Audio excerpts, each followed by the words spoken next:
What is up, everybody? It is Press X to Start podcast, and we are back with a review. I know it's been a long time, but we saved this occasion for a monumental moment. We are here to review Black Panther Wakanda Forever. I'm your host, your heavyweight champion from Wishnigga, California, aka the janitor because we watch niggas, Marcus Ellison.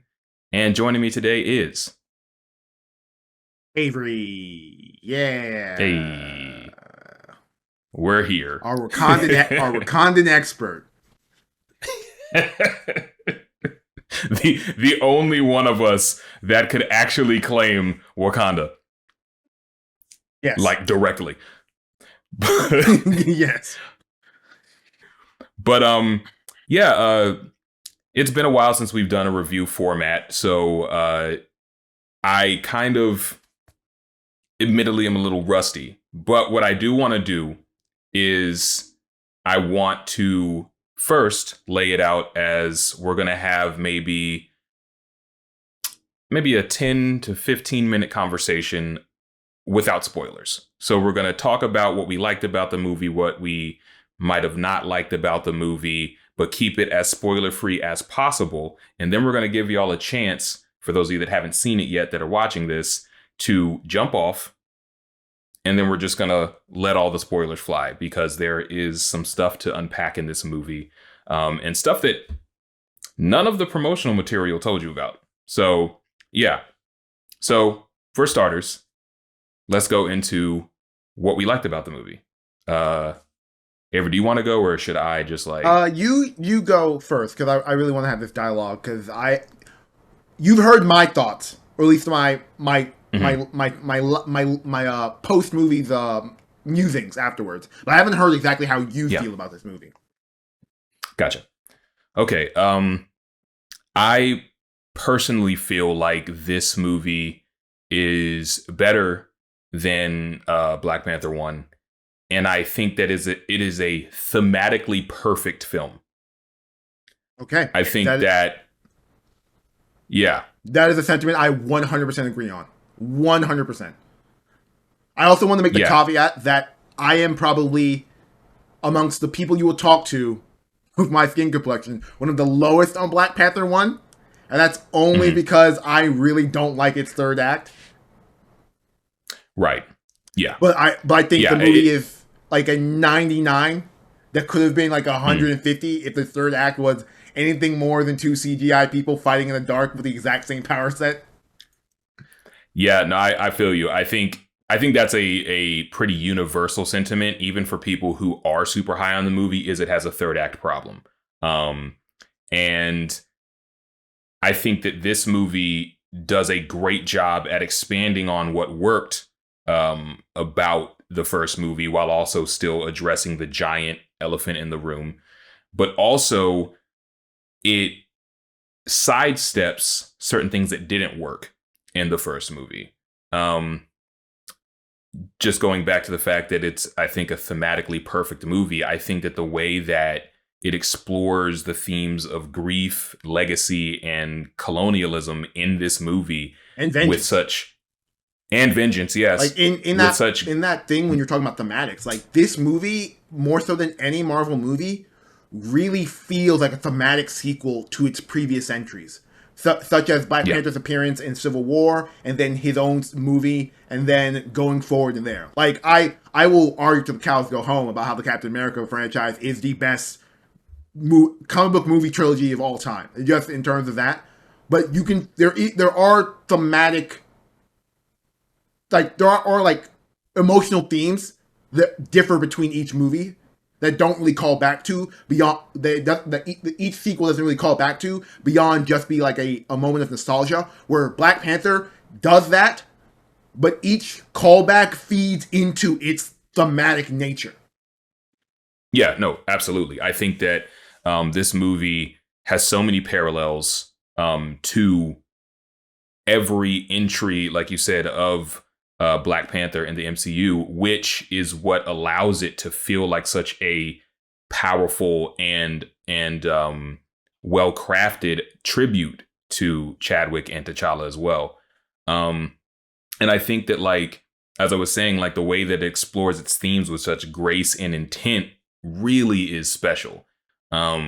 Like everything that every choice in this movie from the central characters has weight to it, and it feels like there's stakes throughout. And I know that there's like this talking point of a lack of stakes in some of the Marvel movies, and I think that like that is it's something that is worth talking about, but I think the way that people view stakes a lot of the times is like someone dying.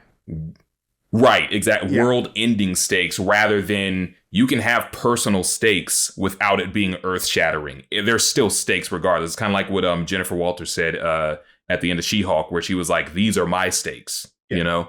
And so I think there's always stakes, but this movie particularly had really, really amazing intention and depth to them.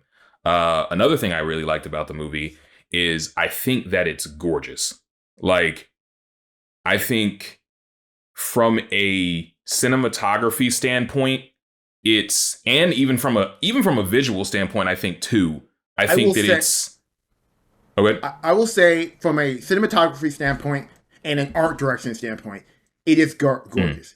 However, it does sometimes suffer from our visual effects aren't the best, and I can't tell if that is like bad CGI or some parts, or just like interesting design choices that happen going forward.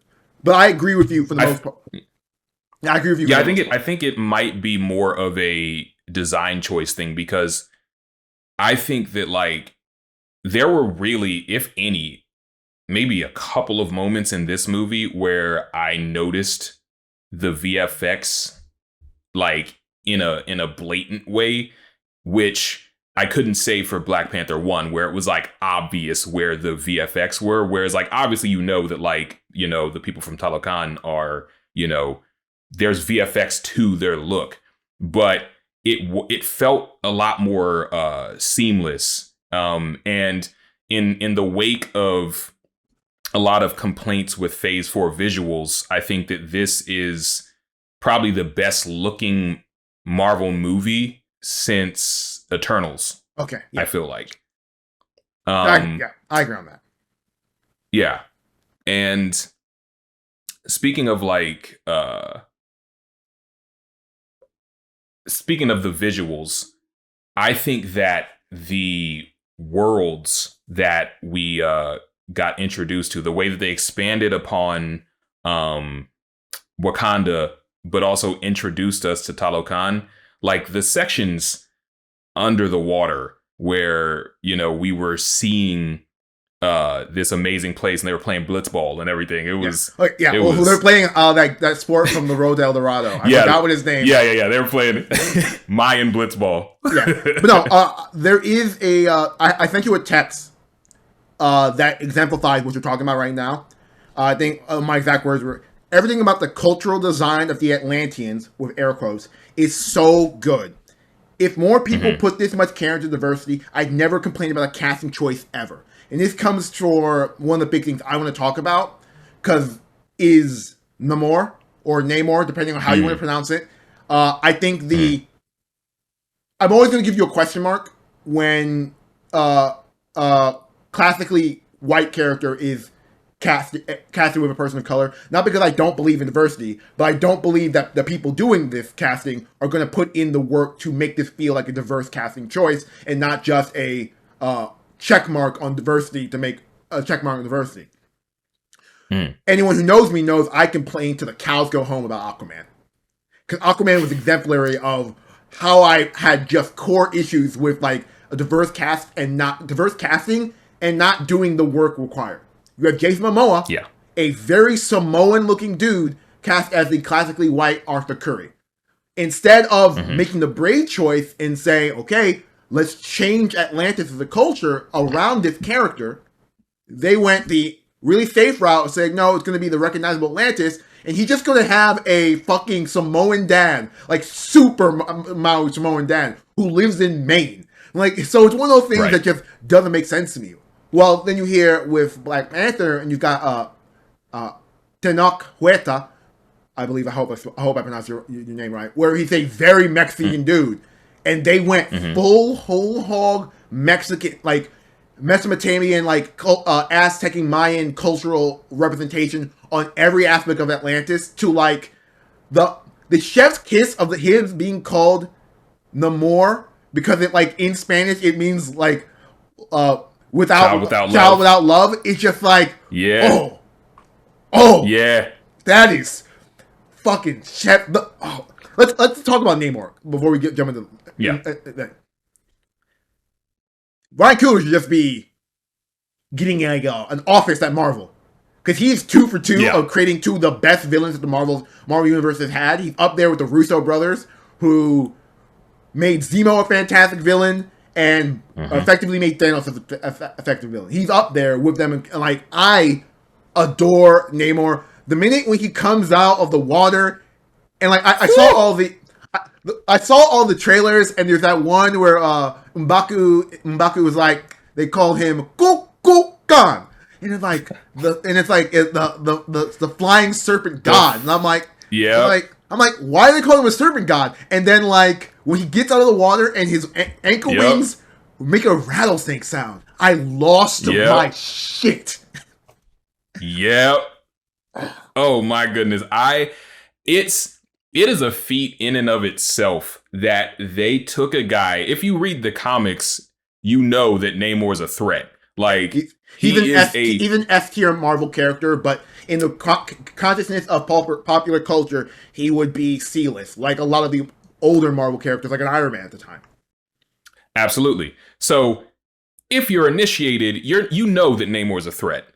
But the fact that Coogler and company were able to take a guy where you look at him and he's got feathers on his wings and he's just standing there flapping, and they were able to make him look like a menace. Like, at every point, that man was a threat. I love the way that in the beginning, when we first see the Atlanteans show up, and it almost paralleled the first time we see T'Challa show up in the Black Panther suit in the jungle, where the vision is obscured and they don't know what's going on. I mean, that sequence is a horror so sequence. effective. It's a horror sequence. Yes, straight up. Yeah. And shout out to Lake Bell. We'll talk about that when we get to later stuff. Yeah, I have words about the Lake Bell casting choice, but yeah, it's like the Talokan. I don't know the people from Talokan and Namor are so like visually interesting and visually fantastic. And while there is a little bit of like, I turned the brain off with this, I love the motivations behind everything that they're doing, and I love how Namor is 100% the villain of this movie. But just like Killmonger, I understand to a certain extent where you're coming from. I just don't think we should be doing this. Honestly, like, without dipping into spoilers, I honestly feel like his motivations are even more righteous than Killmonger's. I think Killmonger's were very selfish thing. His own personal rage and anger guiding it. It's one of those reasons why I like Namor, and I think they did such a good job with his character, is because, to your point, his motivations and resolutions are so, they make more sense. They're more understandable. It makes it easier. It'll make it's easy for, like, there's no world where you can redeem Eric Williams Killmonger. You can't redeem that character. There is a world where Namor can be in a room with the Avengers, and I'm not sitting there going like, didn't you murder a bunch of people? Yeah, because, Killmonger was a self-appointed, revolutionary. He spoke a good game, and he said a lot of things where he's like, he's out of line, but he's right. But when it came down to it, it was ultimately a power play. Whereas with Namor, they spend a lot of time in the movie even showing you what he has to protect, why this is important to him. And just going back to the theme of colonialism, the fact that they're even fighting is not really because the two of them wanted to fight. Like, the war started because of the UN. Yeah. And well, okay, yeah. So we're starting to get into spoiler territory now, and I think we've spent a good 15 or so minutes in the podcast. I think we're going to open up the floodgates so we can actually talk story points and discuss like actual character motivations and other things like that. So if you haven't seen Black Panther, Wakanda Forever, we apologize, but this is a conversation I've been waiting to have since I saw the movie on a Friday afternoon. It was like, I need to get to the nitty gritty of these story bits. But like, before we jump into that, I am of sound mind with 99% of what Marcus has said here. It's a beautiful movie. It's my favorite movie of this phase. It is the best movie of this phase. It is a beautiful movie that has no right to be as good as it is. I'm of the mindset that it is a better product than the original Black Panther.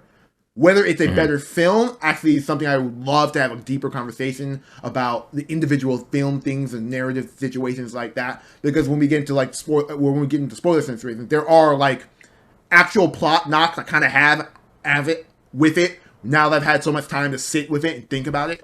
But yeah, we're in spoiler territory right now. Yeah, so here is your moment to vacate the premises.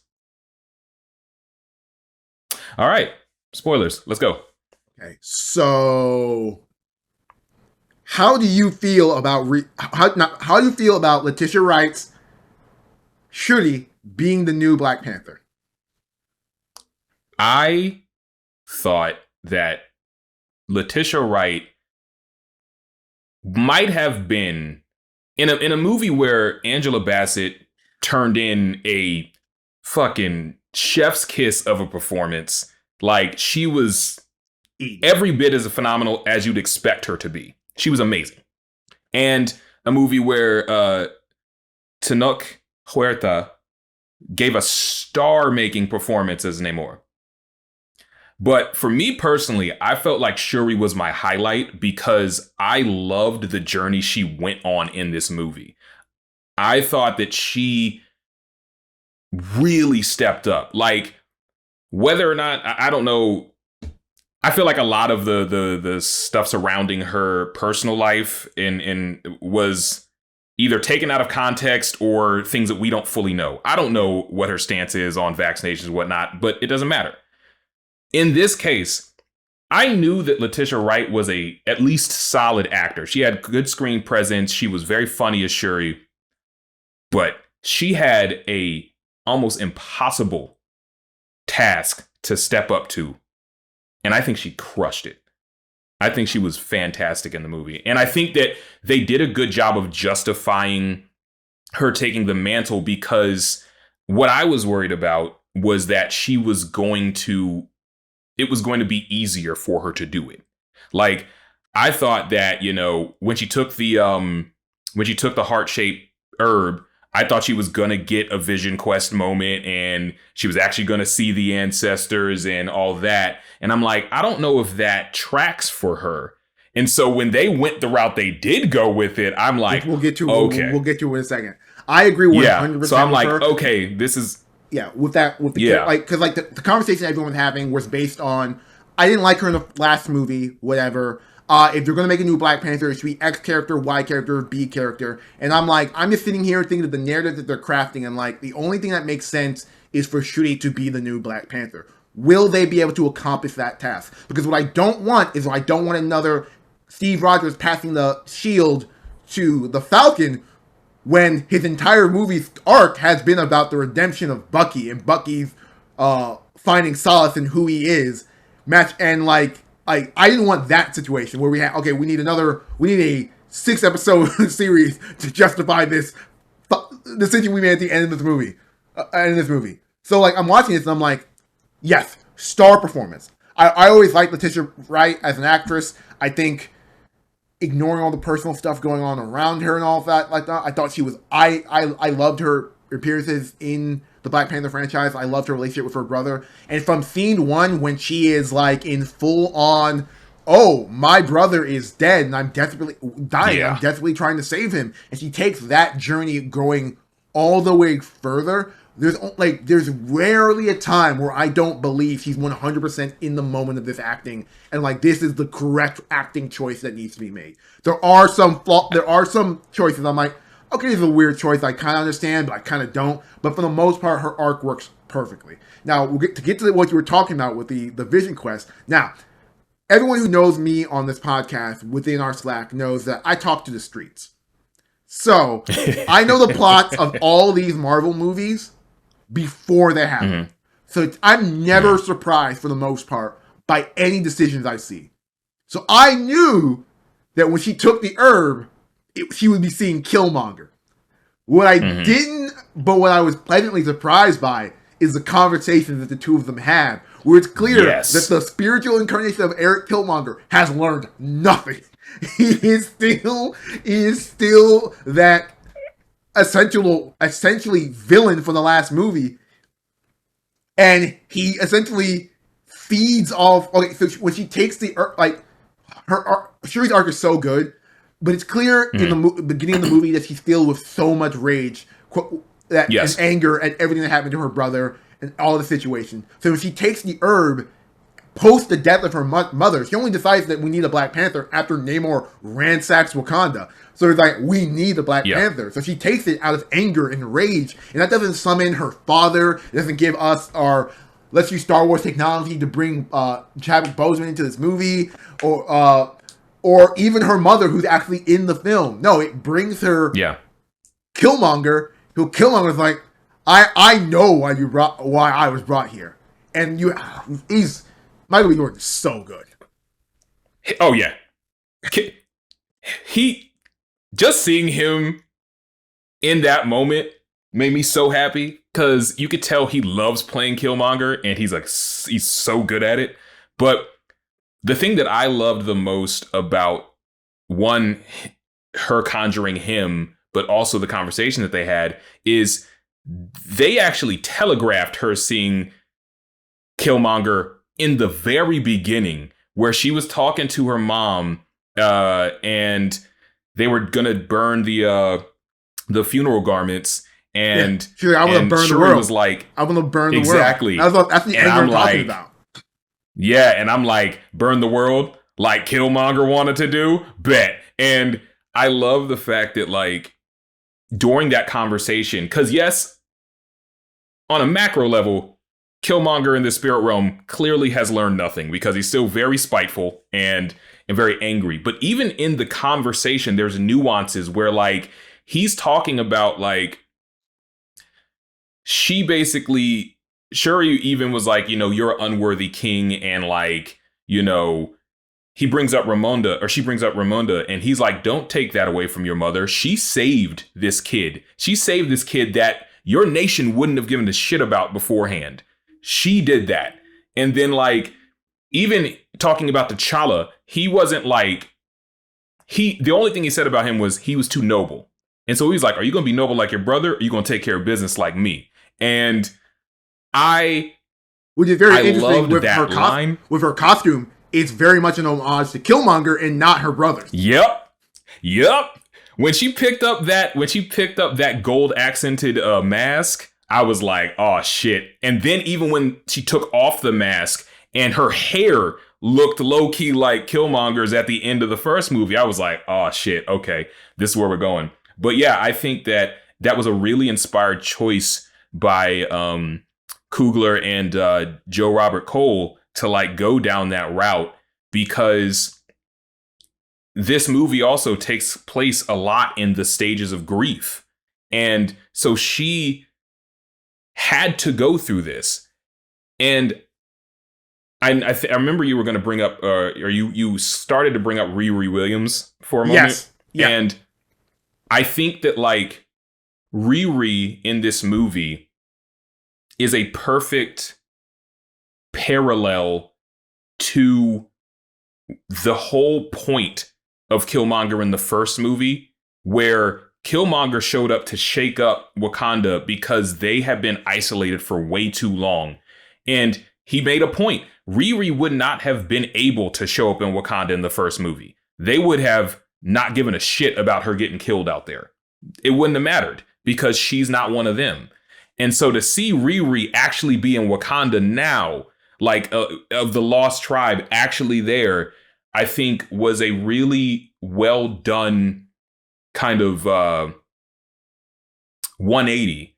And to me, even if I didn't like the character, I did like the character, but even if I didn't like the character, I feel like it would have just that moment or that theme alone and what it means justifies her appearance in the movie far more than any like setup for the show. Okay, so let's talk about Riri, because she's a controversial part of this movie, and I pretty much agree with most of the controversy in regards to liking her. I think when she first shows up in the film, like for the first couple of acts, for the first couple of scenes she's in, I really like her character. Like from a comic book standpoint, I really don't like the Riri Williams character.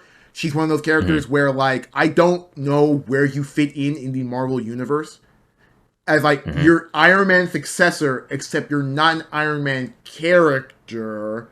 And there's all this other stuff going on around her that I just kind of don't like. I like when she's hanging out with all the young heroes, when she's hanging out with Miles and Kamala and all those. She feels like she has a point and matters. But like in the grand scheme of Marvel Universe, like she doesn't really make sense to me. So in the beginning when they started the film, I'm like, oh, she it's really interesting and it works for me. But then she sort of becomes the for lack of a better term, the black comic relief of this movie. Like like, oh man, we took this black dude to the desert. He's overreacting to everything that's going on around him. And I'm like, that kind of takes me out of her. And that kind of takes it out of me. And then I'm not sure how I feel about her being in this movie as an Iron Man analog without actually dealing with what that means. Well, I think I'll address two things. On one hand, I feel what you're saying in terms of like at a certain point she becomes almost like not even an audience anagram, because by this point we're kind of accustomed to Wakanda, but like she does become like a reactionary character. And the only reason that didn't bother me is contextually, it makes absolute sense that she's reacting to all of this the way that she is, because like, even though she does exist in the MCU, she's still like, where is she from? Detroit or Chicago? Okay, well she's a young black woman from Chicago. She ain't never been to Wakanda. Like, this is all ridiculous to her. And then she's seeing people from underwater popping up trying to kill her. Like, all of this makes sense as to being insane to her. So I can understand from like a movie trope standpoint how she could kind of be annoying to people. But like contextually, I think it makes perfect sense why she's reacting to things like this.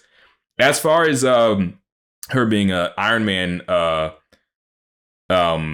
substitute, I feel like the way that I feel about it is going to depend on how they approach it in the show. I think that so far, the only thing that she's done that's, Iron Man-esque is obviously build the suit, but I'm willing to let that be just an aspect of her being a tinkerer. And like, because we see her first suit and it's definitely like I pulled this together from scrap parts. Yeah. But inspired by Iron Man. She has an arc reactor at the center of the suit. That's my thing with the character and the Iron Man aspect of it, which I really wanted them to address, but they never really did. Even though they pointed out in the film when like a cop walks in the room and says, "Oh shit, she's got an Iron Man suit." So like they're acknowledging what they're going for. I just needed more context of it because it just seems like weird. I feel that. If in a world where the death of Tony Stark apparently hangs over everything, it's one of those weird decisions where I need more insight to why she wanted to build an Iron Man suit, and you can't even wave away that this is a prototype. The prototype's always going to look like this because yada yada. When she gets to the main suit that she builds, and she straight up builds a red suit like Iron Man. So I'm like, yeah.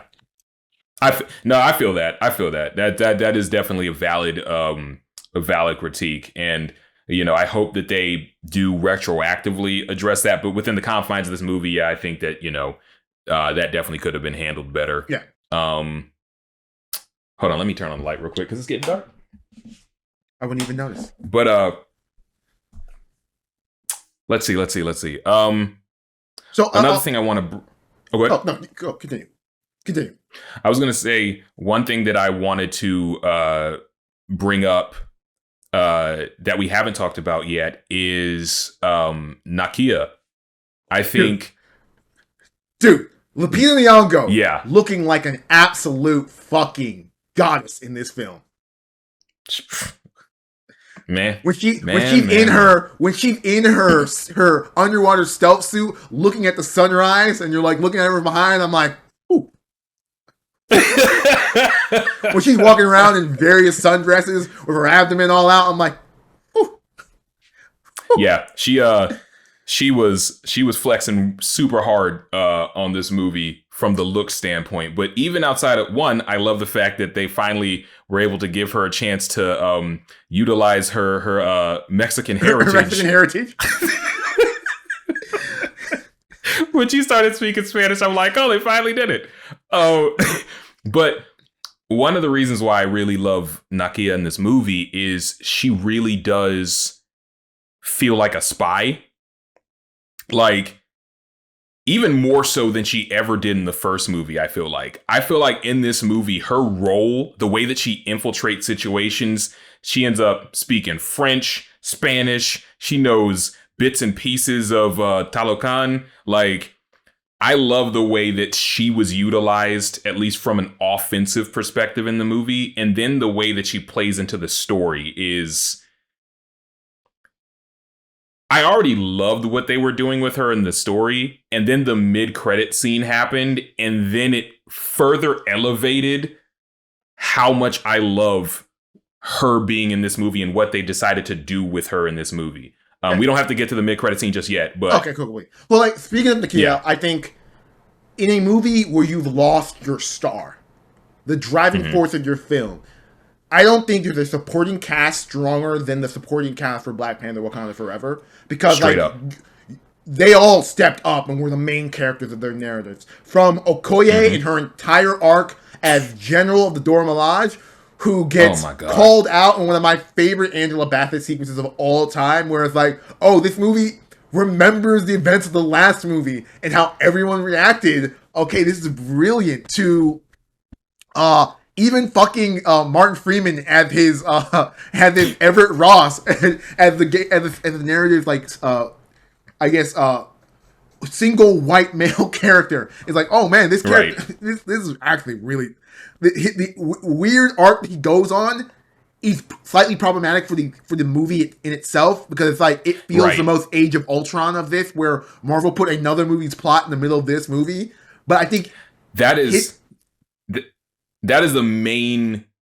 If I had any gripe with this movie, and it's not even anything that really like I don't like about the movie, but it's more of like if I had a gripe, it's the fact that this stuff with but the stuff with Everett Ross and Valentina is the most the movie ever feels like, oh, we got to build towards some Phase 5 shit. Like, that's the most the movie ever feels like that. And they get not a bunch of time, but enough time where it's like, okay, like, you know, I love seeing Julia Louis-Dreyfus. I love seeing Martin Freeman. You know, their rapport is great, but I'm kind of like, Yeah. Well, when the two of them in the same room, it feels like a different show. But I'm with you about how it feels in the context of the movie. Though I do enjoy, because this is the most context we've ever gotten for who Valentina actually is and what her role in the Marvel Universe actually is. So for all the like narrative like issues it causes with the film, it's like, okay, now when I see this character, I know what she's about, instead of she's showing up in a lot of things and I have no idea what her game. She sent someone to murder Hawkeye, like, as a thing. Yeah, like, I knew that I just figured that she might be like a Amanda Waller type, but it is nice to finally have some clarity on like what her purpose is going forward. So yeah, I feel you on that. And Baku as well. No, yeah. Winston Duke can, like, Winston Duke is one of those characters where he skirts a line of being like an amazing like a garnish on like a fantastic meal, or maybe a bit too much. And once again, this movie skirts a perfect line of when every time he shows up, he steals the scene. He's fucking hilarious, but you still believe in the this is the bald-headed demon. He comes in eating the carrot. Or you call back from the last movie when he said he was a vegetarian. When he's like, we should kill the fish. When he's like, we should kill the fish man. And he sees Namor and like, I'm gonna go kill the fish man. And then Namor catches his blow and then breaks his armor. And he just has to sit there going like, I have to reevaluate everything about my life after this. Especially because after the fact when they were talking about it and he was like, this man might be as strong as the Hulk. Okay? Like, oh my God. No, I loved M'Baku in this movie. I mean, I've always loved M'Baku, but like him in this movie, they utilized him really well as a counterbalance to the tension of certain scenes where he really worked well as good comedic relief. But also I loved his role as kind of counsel. Like he's trying to be wise counsel. Yeah, he's the closest she will get to the influence her brother would have had in her life. Which I think it's an inspired choice when they make that like pivot for how he's going to react to things going forward. I'm like, oh, this is really good. Yeah. And like, honestly, I think it's even because when we were talking about like Shuri stepping in as the Black Panther and the way that, you know, people were like, oh, you know, I want it to be this person, this person, this person. I kind of like the fact that it's basically all but confirmed that Shuri, yes, is the Black Panther, but she's not the queen of Wakanda. Well, she's not. It seems like M'Baku might be taking over. Well, that's okay. So we just start talking about ending stuff right now because I think we're actually sort of teetering into that. So like that's the weirdness of the movie's like first coda when he shows up out of the ship and is like, I challenge you, because you can read it in multiple different ways. And I have a sneaky suspicion it's Marvel hedging their bets on like, okay, what's the future of this franchise and these characters, especially Letitia Wright and everything going forward after that, like because people have to accept that she's she's the new Black Panther because like the movie was coming out, was doing well. Guess what was trending? Recast Black Panther, because a lot of people were just super angry that there is no T'Challa and wouldn't accept that they made the decision based on their respect for their friend and iconography of that role in this universe. And I think the play, because like I haven't seen enough of Winston Duke's character in like a role of leadership to like get the idea, he's the best thing for Wakanda at this time. They did a lot of work in this film to at least make that transition makes sense. Because like Shuri's not queen because like this isn't a Jon Snow situation. This is I'm coming off some deep, horrible things in my life that I haven't healed from, so I need to go do that. Right. So it very much feels like he's only holding the seat warm for the eventual rulers of Wakanda to return to the country when they need to. I will say that because I think you're right, but I think M'Baku is the most qualified for the job because he's the only one of the central characters, at least, that didn't betray them in the last movie. That, but also he's the only one that's held office. Like, you know, like he is the leader of his tribe. You know, like he knows at least what it's like to preside over people in some way, shape, or form. At least we see, because the other council elders are the elders and leaders of their tribes. They all just subscribe under the banner of the Panther tribe and the King and Queen of Wakanda. Right. So we talked a lot about this movie. We talked about this movie's plot. The climax of the movie is the Wakandans versus the people of Talokan. Namor versus Shuri as the new Black Panther. In a big fight in water, which a lot of people have questioned, was this the smartest play you could have made? I think the plan makes sense and it's fine. The only thing that doesn't make sense is maybe you don't make your boat just a boat. Maybe you make it a boat that can, fly if you take out the only person who can fly. That's my only critique about the plan. Otherwise, it makes perfect sense. But it ends with a fight between Shuri and Namor in the middle of a desert, at the edge of a desert. where Yeah. it's an incredibly brutal fight in which people are impaled, diced, and burnt alive, and Shuri, still fueled by her rage and anger, she gets Namor on his last legs after he says in ancient Aztec dialogue, Imperious Rex, which I was going to go to my theater who fucking pumped his fist up like fucking guts. They fucking put it in the movie, dude. This is my I was the only one too, and I was disappointed by that. I was like, none of y'all? Well, to be fair, I was in the theater. To be fair, and this is a little bit. To be fair, and this is not an indictment, but I was in a theater full of black people. I don't think they were excited about Namor, so I don't think they're reading the best Namor books at the time and know that's his catchphrase. But the funny thing is, I was in a theater with significantly less black people because I live in Los Angeles, and like, still, no one. And I'm like, wow, like it kind of put into perspective how few people actually know who Namor is. Yeah. But also, I was just like, damn. Well, at least I got a kick out of it. Like it felt like a if you know moment. You know? Yeah. So like Shuri has Namor, like she's burnt him alive and he's dying if he doesn't get the water.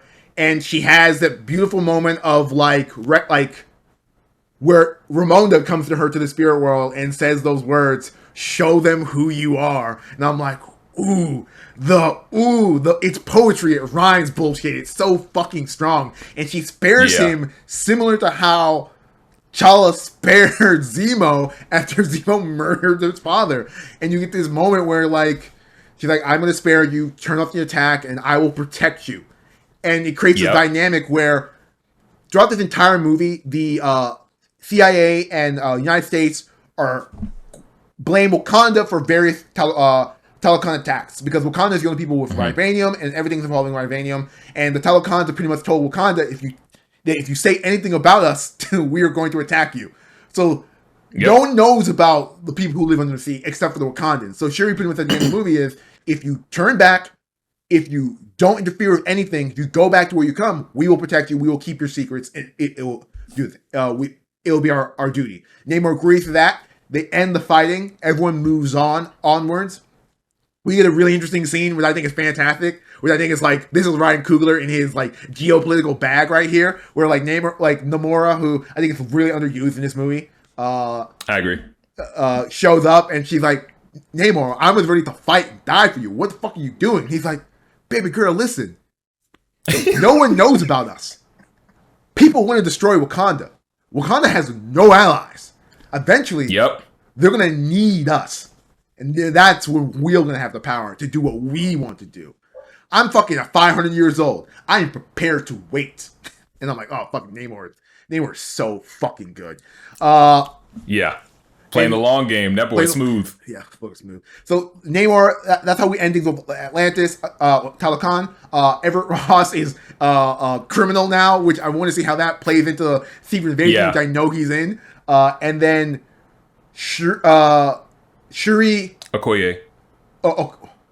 Okoye saves him. And then, Shuri goes to, I love Haiti, to go be with Nakia, and who earlier invited her to come live in Haiti with her as she grieved for the loss of her brother. And we get the most emotionally manipulative thing this movie could have ever done, which is so fucking good, is that Nakia has, to multiple people, says, "There's something I want to show you in Haiti. There's something I want to show you in Haiti." She says that to multiple characters, and we finally get there. Shuri finally agrees. We get this beautiful silent montage of Chadwick Boseman appearances in the Black Panther films, and I'm like, oh my god, it's so heartbreaking. And then you get this moment where Nakia shows up, and she's brought this little black child named Toussaint to Shuri, and reveals to her, looks exactly like Chadwick Boseman, like weirdly like Chadwick Boseman. Reveals to her that this is her nephew, Prince T'Challa, son of King T'Challa. And it's revealed that not only did Chadwick Boseman, T'Challa, it's actually a callback to a sequence from the last movie where one of the things T'Chaka told T'Challa is the best thing a parent can do is to prepare their children for their passing. And so Chadwick was 100% T'Challa was 100% aware of his child, his son. His son was actually pretty okay with the idea of his dad being dead, so you can tell how that relationship, how strong and probably how good that relationship was, where his son is already past through the grieving periods, especially at that young of an age, to move forward with his life. And he's like, when the Wakanda is ready, he will come to them as their prince. But for right now, he's going to be a normal kid, and he's going to bring... Which... I loved that so much, because for multiple reasons. On one hand, to me, this is the perfect answer to recast T'Challa. Like, because my biggest problem with that whole movement is the idea that we could just swap out. Like, I understand that T'Challa is important and that T'Challa deserves to have more time as the Black Panther. At the same time, I don't want them to Aunt Viv Chadwick Boseman. You know what I mean? There is a very capitalist, like, the person who made this movie died. The movie is more important than him. We are going to recast and nothing's going to change. Like, there is something very, like, cynically capitalist about that I'm not necessarily a fan of. Yeah, but, I didn't want that. Like, it's not the same as, like, Cheadle taking over for why am I forgetting his name? Terrence Howard for Rhodey, where we barely knew Rhodey. So by that point, it's like, cool, we got another actor. Like, replacing Chadwick at this point would feel, to me at least, wrong. So we were able to now T'Challa lives on through his son, and in its own beautiful way,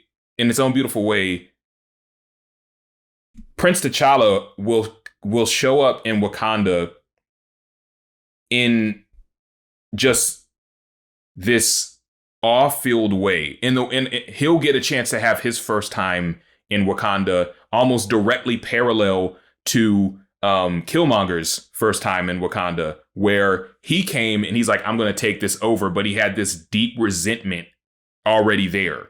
Whereas Prince T'Challa will be able to go and just be welcomed, and it will be a joyous occasion. He's going to get the Wakanda, like, he's going to get what Killmonger was promised before his father died, where, like, one day his father would take him to Wakanda and he'd see how magical this is. This is the kid who knows everything about Wakanda, is growing up knowing he's a king. He's going to be a future Kang, and he's I'm sorry, I can't do that because there's an actual character named Kang, but he's gonna show up to Wakanda. It's gonna be beautiful.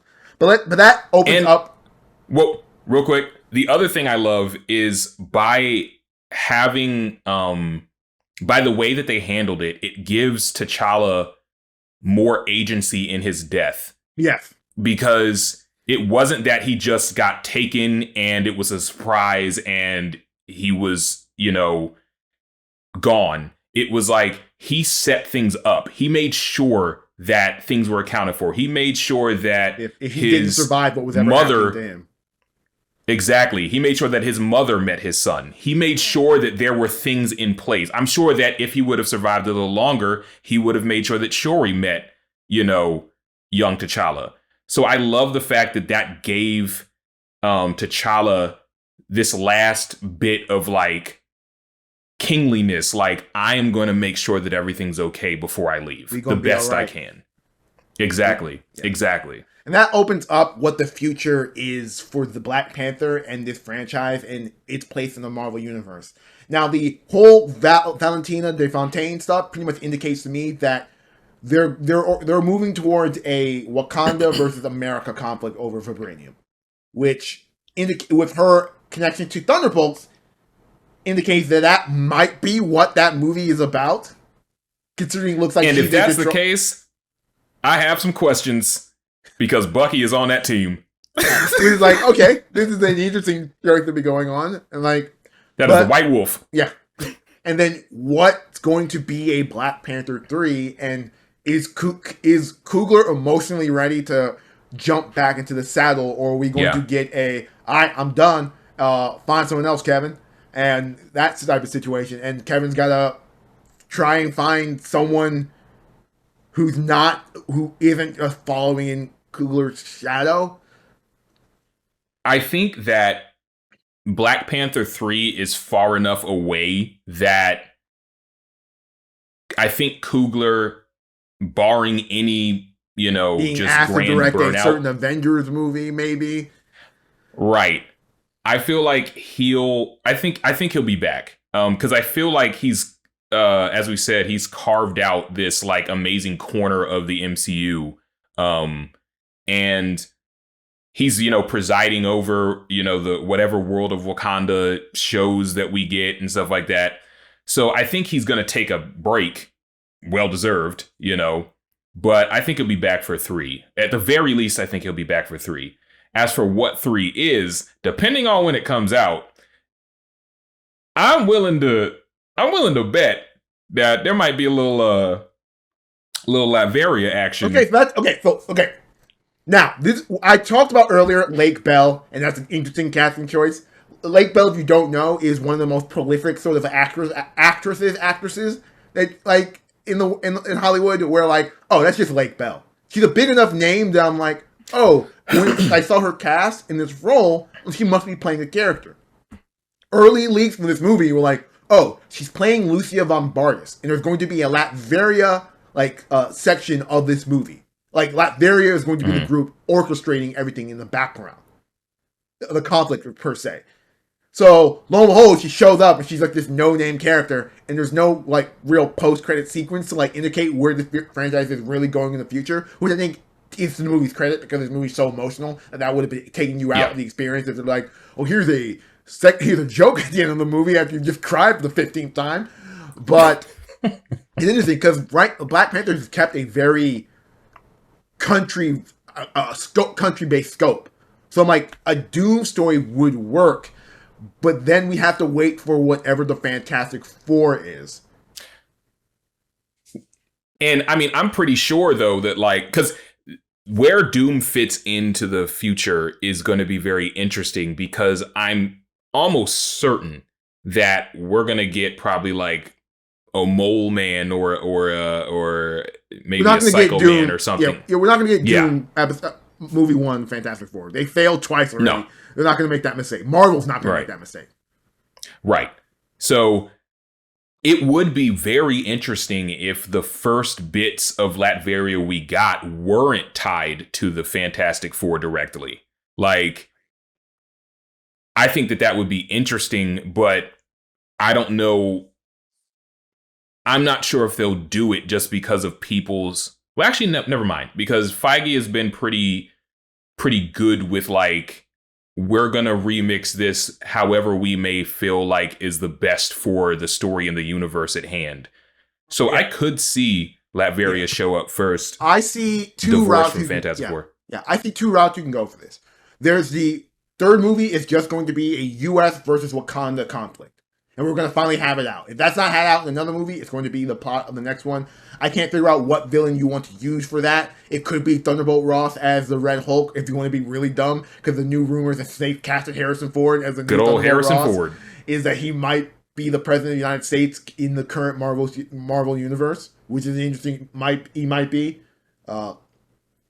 Timeline wise, Black Panther Wakanda Forever takes place in 2026. which is like Marvel, which is okay. Then they could. I know there's a minor Black Panther villain that, in the context of Black Panther, and you want black villains who like where you can really play with the racial allegory of what these characters mean. Like there's a character named Moses Magnum, whose whole thing is earthquake. So I think it could be a good villain that if like a Coogler could make into this is a compelling ass villain I can do stuff with. Or if you do Latveria as the third, like if you as a conflict with Latveria as like the third movie, I don't think you do Doom so much as I think you do a Lucia von Bartis, which they didn't use, or you fuck around with a Christoph Vernard or something, or a like any other Doctor Doom character, and you use this movie to remove Latveria's leader, so you could then slide Doom in, and this is how he takes control. So you can still have the Doom down his luck character who's built himself into this dictator character instead of he's always been in charge of this world. I think that's actually that's a great idea. Actually, that's a fantastic idea. If they want to like show their hand with, oh, hey, here's Latveria, guys. Let's learn more about Latveria, but not jump to the doom wagon just yet. I think that actually would be a really good way to have their cake and eat it too. I think I'm kind of hoping that's where they go now. I think that'd be pretty great, especially because, you know, Marvel, for the most part, has operated in trilogies for their single characters. And so, you know, if they decide to like at least just book in the first trilogy with Latveria, I think that'd be a great way to like bookend the first section of Black Panther. I think that'd be great. And the most interesting villain, now I'm thinking about it, that they could use if they're going with a U.S. Western route. So Bucky is known as the White Wolf, which is a role in the Black Panther comics that was given to T'Challa's adopted white brother. I say you take that character and you make him the face of the villainous United States as someone who's been scorned by Wakanda at the time. You also make him his T'Chaka's adopted brother and not T'Challa's adopted brother. Because you're gonna deal with, and so you have this older white character who knows everything about Wakanda, who's the new expert in the world where Everett Ross is in control and is helping. And would know where the vibranium is. Yeah. Okay. Yeah. Huh. Look at you. We got two really good potential future options there. Yeah. But yeah, do you have any like other things to say about the movie? Any closing statements? Not so much. I haven't really expressed in this podcast beyond just like this is. I don't think I've thought about the Marvel movie at this phase as much as I've thought about Black Panther: Wakanda Forever. I think it is, and this is me. I want to make this clear. This is divorced from me being an African American male and what this movie means to people who look like me in regards to representation. This is just in terms of the way this movie is emotionally constructed. That I just think about every aspect of it. And of just how it affects me and how I feel about it. And then you get to the what it means in the real world with like the death of Chadwick and this movie being dedicated in his honor and how well it does of putting to rest this character that he gave life to while not handicapping the world and allowing the world to live on without him, which is like what we as people in the world without Chadwick are going to have to live through. Like, I remember watching 42 in a theater, looking at Chadwick Boseman and saying, that's Black Panther.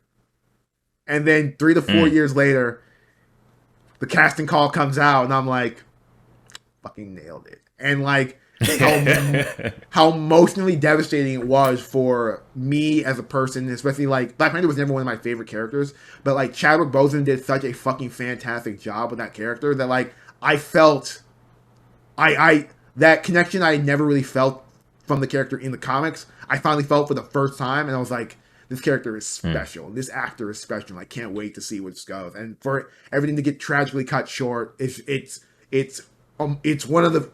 There have been few celebrity deaths that really emotionally like gutted me as a person. Chadwick's is one of them, and this movie is such a fantastic love letter to him and the people, for him by the people who love him. Yeah.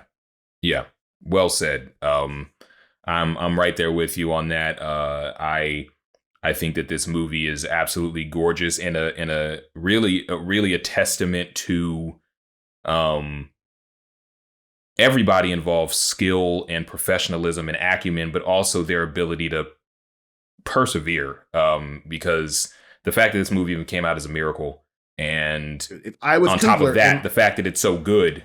Yeah, like I said, this movie had no right to be as good. Like, this is one of those rare movies when you see those trailers and you see that first trailer with "We gon' be all right," and they're like, this movie can't be as good as this fucking trailer. And the movie is actually as good as this trailer. And they're like, there's in no world can, like, you're Ryan Coogler. You directed one of the Marvel's biggest movies. They ask you to come back. You and Chadwick are chopping it up. What are we gonna do next? And then you lose your actor, and now you have to rejigger your entire script around the fact that you will no longer have this character, and the fact that he was able to succeed is astounding in a world where, let's be frank, there are 2 movies that came out in like a 3-week period with the word black in the front of it, and like we are 1 for 2 on someone on someone succeeding. It's like it shouldn't happen. Black Adam catches strays. But no, you're right. I think that I love this movie. I love that Coogler was not only able to make a touching and poignant tribute to his friend and one of the greatest actors that we'll ever have. Just for me as an actor as well as a black man, I was also gutted by Chadwick leaving us, because like there was always a part of me, especially after seeing him in 42, just like you. I will clear this up. I didn't want to mention it, but I saw the movie with Marcus. So it was like, yeah, we were in the same theater. We were in the same theater. But it was the same showing. The exact same showing. We were sitting next to each other. It was a date. I apologize, Mom. We went to see it during work when we were working together. Well, cat's out the bag. Here in LA, she can't do anything. But yeah, like I remember seeing him and just wanting so badly to meet him one day and thank him. You know, even if I never got to work with him, I wanted to meet him and shake his hand and thank him for being this just like living Black history module, you know? And so I was gutted by him going, but the fact that Coogler was able to do that, make this poignant tribute, but then also make a movie that bigs up another culture, you know? After the success of Black Panther 1, they could have just continued on that train and that still would have been cool. But the fact that they said, all right, here's what we got. Come get some of this pie, y'all. And like they brought up another group of people who have been underrepresented. The MCU has not had strong Latinx representation, period. We got America Chavez last movie, and like whether how you feel about her is debatable. But like it hasn't had a strong figure. And then Namor came out and Talocan came out, and like the amount of like Latinx people, Hispanic people that I've just heard just like be like, fucking yes, dude. Fucking yes, this is how it feels. I'm like, oh dude. And like I'm gonna throw shade at another Marvel movie that we all love. This is one of the things I talked about in our text between me and Marcus, is that this movie does a better version of what Shang-Chi tries to do at the end of its movie with its mysterious Asian utopia in the middle of the mountains with Talocan and its whole like below the American border aesthetic than it does. And like I said, shout out to the creative team, the art direction, the art team, the screenwriter, the director, the casting people, about everything. The fact that they were able to make the whole Namor's people are blue thing like such a like we're like yes, as like when they're on land and not breathing water, they're blue because they don't have the oxygen in their blood. But when they're in the water, they just look like a swath of brown faces, and it's so fucking beautiful. It's also beautiful, the blueness, because technically also they're ghosts. Like they died, so like even metaphorically, the blue works for the way that they passed on from this plane of existence. So that's all freaking fantastic. But yeah, shout out to Coogler. Also, I didn't say this. Shout out to Ludwig, because yes, this score is fucking phenomenal. Like he won an Oscar for Black Panther 1 score, and that was great, but this is better. So he had better get at least nominated for his work on this, because he outdid himself. Better be at the fucking Academy Awards performing that fucking song, because there's never been a movie made for the movie song that hit me as emotionally hard as Rihanna. God, Rihanna out of the goddamn retirement. She doesn't need to. She got that Fenty money, but she got her out of retirement to drop the absolute banger. Oh my god. Yeah. I think that you know how of the Academy Awards. Yeah, you know how important Ludwig is to the franchise, that when like they're sitting there, it's Letitia Wright, it's Lupita Nyong'o, it's Tenoch and Ryan Coogler, Ludwig is sitting right next to him. So it's like, that's how important he is to this franchise. And shout out to him putting this, I'm assuming a white man of German descent, for putting Africa on the scene for the culture. Ludwig is their real life Everett Ross. Our favorite colonizer. But a colonizer in chains. Now I have seen everything. But yeah, just I want to close it by saying, like, I generally don't always want to be like, oh, this should be an Oscar contender and everything like that. But we were already talking about how we feel like this movie is better than the first Black Panther, and that got nominated for an Oscar. I feel like if there's ever been a Marvel movie that is deserving of a Best Picture nomination, it's this one. I think this deserves best picture nomination. I think that Coogler, for the Herculean effort of making sure this movie comes out and is good in the face of tragedy, he deserves the Best Director nod. Yeah, Angela Bassett deserves for the Best Supporting Actress. Yep. I think Ludwig for score. I think this film, people are going to argue about the semantics of it being a superhero film, but, like, this is a movie that if you take out the superhero nonsense of it and you just, like, focus on the emotional storytelling that was going on, it is a better film than most Oscar-nominated films out there. And this is coming from a guy who loved The King's Speech.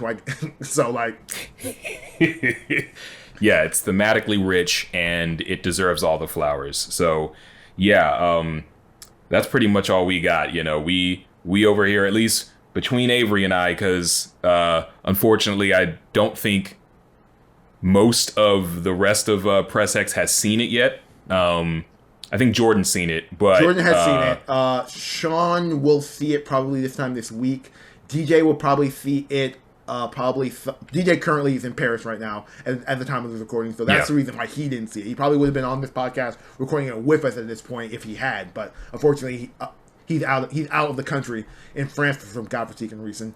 But yeah, so but this was nice. It was nice to sit down and get these thoughts out there in regards to, and get these out in a timely manner for you all, so you can hear how we feel about this movie.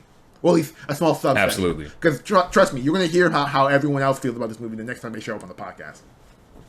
Yeah, exactly. But I'm glad that we got to do this too. And so, yeah, from your homies at Press X, we loved this movie. Big love to Ryan Coogler and the entire cast and crew of Wakanda Forever. Thank you for everything that you have done. And yeah, I think that's a wrap. Yeah, this movie's gonna make $1 billion, and it's gonna fucking deserve every cent of it. Well, I am a little worried because it's not coming out in China, so it might not make $1 billion. Sure. But there are lots of black people who see this movie more than once. I will. Yes. Yeah. Absolutely. All right, everyone. Goodbye. Peace.